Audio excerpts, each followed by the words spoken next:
Welcome to our YouTube channel. دوستو آج جو یہ ویڈیو ہم دیکھنے والے ہیں یہ ہمارے اپنے لیے بہت خاص ہے کیونکہ پاکستانی ایز اے پاکستانی ہم بنگلہ دیش سے انتہا کی محبت کرتے ہیں. تو ایک وقت تھا کہ یہ پاکستان مشرقی اور مغربی پاکستان ایک ہی تھے. وہ وقت سوچ کے اب بھی دل میں درد ہوتا ہے کہ کاش ہم ایک ہی ہوتے. ان عوامل کے بارے میں آج ہم ویڈیو دیکھنے والے ہیں کہ وہ کیا وجہ تھی جن کی وجہ سے بنگلہ دیش پاکستان سے الگ ہوا. وہ کیا وجہ تھی, جو کس ملک کی غلطی تھی اور کس ملک نے کیا کیا, اس پوری ویڈیو میں ہم دیکھیں گے. پوری ویڈیو میرے ساتھ دیکھیے گا, اس کے بعد ہم اندازہ لگائیں گے کس ملک کی غلطی تھی, کس کی وجہ سے ہم دو بھائی آپس میں جدا ہوئے, کون سے لیڈرز تھے جن کی خامیوں غلطیوں کی وجہ سے ہم میں پھوٹ پڑ گئی. Let's start. یاہیا نے مارچ 1969 میں صدر ایوب خان کو استعفیٰ دینے پر مجبور کیا اور چیف مارشل ایڈمنسٹریٹر بن پاکستان میں. اب جنرل یاہیا ایک ہی وقت میں پاکستان کے صدر, چیف آف آرمی سٹاف اور چیف مارشل ایڈمنسٹریٹر تھے. ایک ہی وقت کے زوال کے اسباب دیکھ چکے تھے, اس لیے انہوں نے فوراً سیاستدانوں سے کوئی لڑائی مول لینے کے بجائے ایوبی دور میں سیاسی جماعتوں پر لگی پابندیوں کو ختم کیا.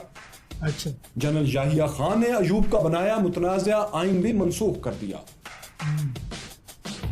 انہوں نے دسمبر 1970 میں صدارتی انتخابات کرائے.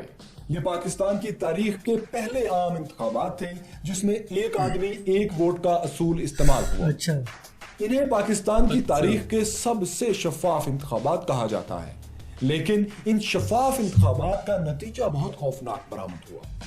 انتخابات میں بنگال کے شیخ مجیب الرحمان نے مشرقی پاکستان میں کلین سویپ کیا اور 160 نشستیں جیت لی, لیکن ان کی جماعت مغربی پاکستان میں ایک سیٹ بھی حاصل نہ کر سکی. پاکستان میں ذوالفقار علی بھٹو نے مغربی پاکستان میں 81 نشستیں جیتی, لیکن مشرقی پاکستان میں وہ ایک سیٹ بھی نہ جیت سکے. پاکستان واضح طور پر دو حصوں میں بٹ چکا تھا. اچھا, یہاں پہ جو میں بات کرتا ہوں تمہیں اکثر کہ اس میں قصور بھٹو کا تھا کہ بنگلہ دیش ہم سے جدا ہوا. اب دیکھو نا کہ اس نے مشرقی پاکستان سے 160 نشستیں جیتی ہیں, بھٹو نے اتنے بڑے پاکستان سے صرف 81 نشستیں. پھر حق کس کا بنا, کیونکہ ووٹ تو اوور آل ہوئے تھے نا. جی جی بالکل, حکومت بنانے کا حق بنا تھا مجیب الرحمان کا. صحیح ہو گیا, سمجھ آئی. شیخ مجیب الرحمان جو حسینہ واجد کے والد ہیں جو ابھی وزیر اعظم ہیں. صحیح ہو گیا. پورا مشرقی پاکستان شیخ مجیب کے ساتھ کھڑا تھا اور شیخ مجیب آئینی لحاظ سے پاکستان کے نئے حکمران تھے. آئینی لحاظ کی ذمہ داری تھی کہ انہیں اقتدار منتقل کرتے. اس مقصد کے لیے جنرل یاہیا نے 1 فروری 1971 میں ڈھاکہ میں قومی اسمبلی کا اجلاس بلایا. یہ ایک تاریخی موقع تھا کہ پاکستان کو مشرقی پاکستان سے منتخب قیادت مل رہی تھی, لیکن اس تاریخی موقع پر بھٹو نے قومی اسمبلی کے اجلاس میں شرکت سے انکار کر دیا. نہ صرف انہوں نے شرکت دیکھا, ہر کوئی بھٹو تو کرتا ہے, اس کی غلطیاں بہت. اتنا بڑا سانیہ اسمبلی کے اجلاس میں جائے گا وہ اس کی ٹانگیں توڑ دیں گے. بھٹو کو شیخ مجیب کے 6 نکات پر اعتراض تھا. بھٹو سمجھتے تھے کہ شیخ مجیب کے 6 نکات پاکستان سے علیحدگی کے نکات ہیں, لیکن ماہرین کہتے ہیں کہ شیخ مجیب پر اعتراضات کے باوجود بھٹو کو اجلاس میں ضرور شرکت کرنی چاہیے تھی. اچھا, وہ 6 نکات جو بھی ہوں ان کو تو سلجھایا جا سکتا تھا نا, لیکن اگر اصولاً آئینی لحاظ سے دیکھا جائے نا تو سیٹیں تو مجیب الرحمان نے 160 جیت لی تھی. بالکل, نکات جو بھی ہوں جو اس پاکستان کے خلاف کیوں یار, مطلب کہ ایک تھا نا. انہوں نے جنرل یاہیا پر اجلاس ملتوی کرنے کے لیے دباؤ ڈالا. یاہیا نے یہ اجلاس ملتوی کر دیا. اجلاس کا ملتوی ہونا تھا کہ مشرقی پاکستان میں آگ لگ گئی. بنگالی سمجھ گئے کہ مغربی پاکستان کی اشرافیہ ہمیں اقتدار منتقل نہیں کرنا چاہتی.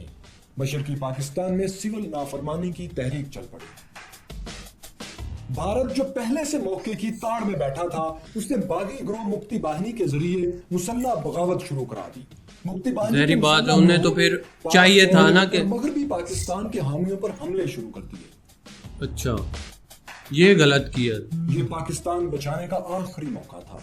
اگر اس وقت بھی ایک اجلاس بلا کر اقتدار انتخابات جیتنے والے کے سپرد کر دیا جاتا تو شاید پاکستان کی تاریخ کچھ اور ہوتی. گو کہ اب یہ اتنا سادہ بھی نہیں رہا تھا, لیکن جنرل یاہیا نے اقتدار منتقل کرنے کے بجائے یہ آخری موقع بھی گوا دیا اور بغاوت کچلنے کے لیے فوجی ایکشن شروع کر دیا. فوج بھیج یہ دی. تاریخی حقیقت ہے کہ فوجی یہ غلط ایکشن کو بھٹو سمیت تمام بڑی سیاسی جماعتوں نے سپورٹ کیا تھا.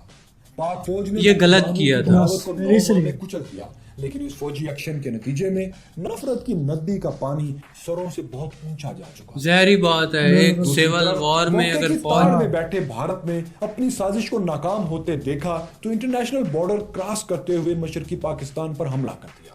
پاک فوج چاروں طرف سے گھیرے میں آ گئی. جغرافیہ اچھا یہ میں آج یہ جو دیکھ رہا ہوں بھارت نے ادھر بھی حملہ کیا تھا طرف دشمن پوری سپلائی لائن کے ساتھ گھیرا ڈال چکا تھا، کیونکہ انڈیا سائیڈوں پہ بھی ہے نا کہ پاک فوج کی سپلائی لائن کٹ چکی تھی اور مشرقی پاکستان کی سرزمین بیگانی ہو چکی تھی. شکست دیوار پر لکھی تھی. اس کے باوجود پاک فوج کے جوان بہادری سے لڑے.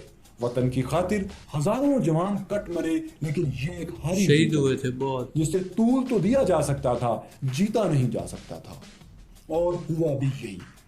پاکستان کو اپنی تاریخ کی سب سے شرمناک شکست کا سامنا کرنا پڑا اور 90,000 پاکستانی فوجی بھارت کے قیدی بن گئے. ملک ٹوٹ چکا تھا اور پاکستان مشرقی اور مغربی کے بجائے صرف پاکستان میں گیا تھا. بنگلہ دیش توڑنے کا ذمہ دار کوئی ایک فرد نہیں ہو سکتا، اس کے پیچھے سینکڑوں عوامل ہوتے ہیں.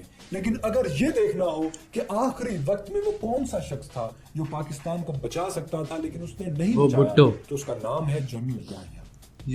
ہاں فوج بھیجی فوج صدر اور چیف مارشل ایڈمنسٹریٹر یہ ذمہ داری. بالکل یہ بات بھی ہے. اگر بھٹو نہیں جا رہا تھا تو یحییٰ کیونکہ صدر تھا تو اس کے کنٹرول میں تھا، یہ تو کر سکتا تھا نا سب کچھ، اس نے بھی نہیں کیا.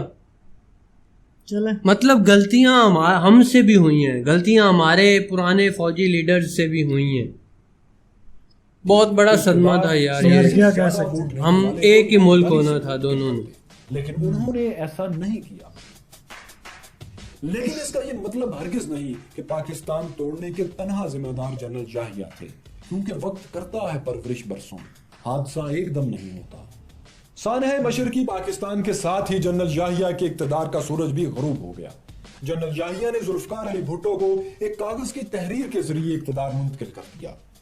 بھٹو چیف مارشل بھٹو کا حق بنتا نہیں تھا جب یہ بنا تھا نا، انہوں نے اقتدار سنبھالا اور جنرل یحییٰ کو نظر بند کر دیا. باقی زندگی میں جنرل یحییٰ زیادہ تر نظر بند ہی رہے. بھٹو کی پھانسی کے 1 سال بعد سقوط ڈھاکہ کا یہ اہم ترین کردار انتقال کر گیا. ادھر پاکستان سے الگ ہونے والے بنگلہ دیش میں ایک کے بعد ایک فوجی بغاوت جنم لیتی رہی، یہاں تک کہ علیحدگی کے صرف 4 سال بعد ڈھاکہ میں شیخ مجیب کو نوجوان فوجی افسروں نے گھر میں گھس کر قتل کر دیا. یوں صرف 10 سال کے اندر سقوط ڈھاکہ کے تینوں اہم کردار بھٹو، شیخ مجیب اور جنرل یحییٰ موت کی وادی میں جا سوئے. پاکستان میں سانحے کی وجوہات جاننے کے لیے کمیشن بنایا گیا. اس کمیشن کے سربراہ بنگال سے تعلق رکھنے والے چیف جسٹس حمود الرحمان تھے. اس کمیشن نے سقوط ڈھاکہ پر تفصیلی رپورٹ تیار کی. اس رپورٹ میں ذمہ داروں کا تعین بھی کیا گیا اور سقوط ڈھاکہ کے عوامل بھی لکھے گئے. یہ رپورٹ بھٹو کے دور میں مکمل ہو گئی تھی، لیکن چند مصلحتوں کے پیش نظر انہوں نے اسے شائع نہیں کیا. وہ دن اور آج کا دن یہ رپورٹ کبھی سامنے نہ آ سکی. اس کے کچھ حصے بھارت میں تو شائع ہوئے، لیکن پاکستان میں اسے کبھی پبلک نہیں کیا گیا. پاکستان کی کہانی جاری ہے. ذوالفقار علی بھٹو نے بھارت پر وہ کیا دباؤ ڈالا تھا کہ انڈیا 90,000 فوجی آزاد کرنے پر مجبور ہو گیا. جنرل ضیاء الحق کس طرح ایک اور ماشاءاللہ لگانے میں کامیاب ہوئے، یہ جاننے کے لیے اگلی قسط دیکھیے.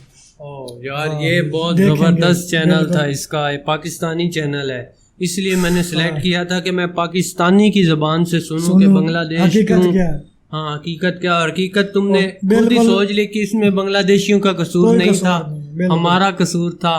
کیونکہ 160 سیٹیں ایک بندے نے جیتی ہیں یار، اس پر 81 سیٹوں والا کیسے برتری حاصل کر سکتا ہے. حالانکہ ایک ہی پاکستان تھا.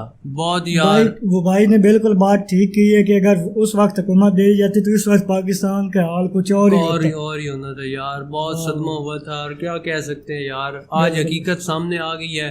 بہت بڑا صدمہ تھا، کاش یہ سب کچھ نہ ہوا ہوتا. ویڈیو میں دیکھے تبصرہ ہم نے بہت کیا اس پہ، کیا کہہ سکتے ہیں. اب ہمارا بھائی ہے، اب بھی بہت دعائیں کرتے ہیں بنگلہ دیش خوش رہے، آباد رہے، شاد رہے، لیکن یہ ہماری غلطیاں تھی. لیڈروں کی وجہ سے پنجابی کی کہاوت ہے نا کہ کچھ لوگ بھی ظالم سن, کچھ سانو مرن دا شوق بھی سی. یار ہماری اپنی عوام کے لیے تو محبت وہی ہے سب کچھ, لیکن لیڈر جو نہیں, لیڈروں کی محبت بنگلہ دیش سے محبت کم نہیں ہوئی, یہ تو محبت کم نہیں ہوئی, لیکن وہ بس ایک بنگلہ دیش تھا ہمارا چھوٹا بھائی, وہ ٹھیک ہے, چھوٹے بھائی کو حق نہیں دیا, اس کا افسوس جو ہے نا ساری زندگی رہے گا. مجھے تو بہت زیادہ افسوس ہے کہ کاش ہم جدا نہ ہوتے, ہم ایک دل کرتا ہے کہ شاکب الحسن ہماری ٹیم میں ہوتا. ہاں, پاکستان کی کرکٹ ٹیم ایک ہی ہوتی دونوں کی, یار کتنا اچھا ہوتا.